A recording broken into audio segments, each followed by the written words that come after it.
taong 2021, marami sa atin ang nais malaman kung anong kapalaran ang maaaring naghihintay sa atin sa bagong taon na ito. Narito ang overview ng horoscope prediction ng bawat zodiac sign.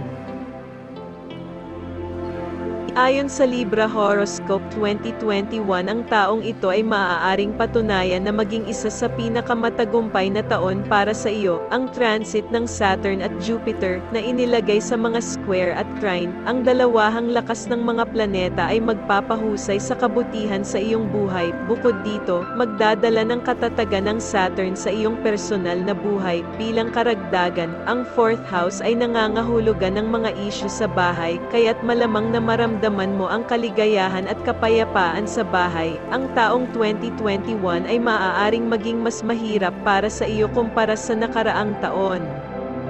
Ngunit mag-iingat ka tungkol sa kalusugan ng iyong ina, kaya pinayuhan kang magkaroon ng regular na pagsusuri sa kalusugan ng iyong ina upang maiwasan ang mga pangunahing issue sa kalusugan. Ang taong 2021 ay maaaring magdala ng maraming mga sorpresa sa iyong buhay. Gayunpaman, may mga pagkakataong umakyat ang kita mula sa regular na mapagkukunan. Maaari mo ring asahan ang isang pag-angat sa iyong kasalukuyang trabaho at isang sertipiko ng pagkilala. Sa gayon, ikaw ay malamang na maging masaya na makatanggap ng parehong pagpapahalaga sa pera at pagkilala.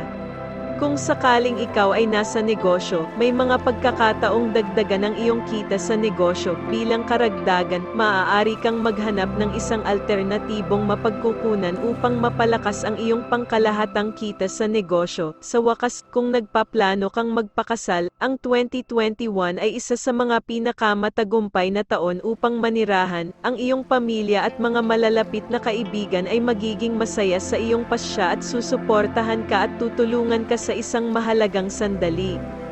Sa mga newly subscribe, welcome sa ating channel. Atin pong tatandaan na ang general horoscope ay gabay lamang at ikaw pa rin ang may desisyon sa iyong buhay. Peace and prosperity to all. Salamat.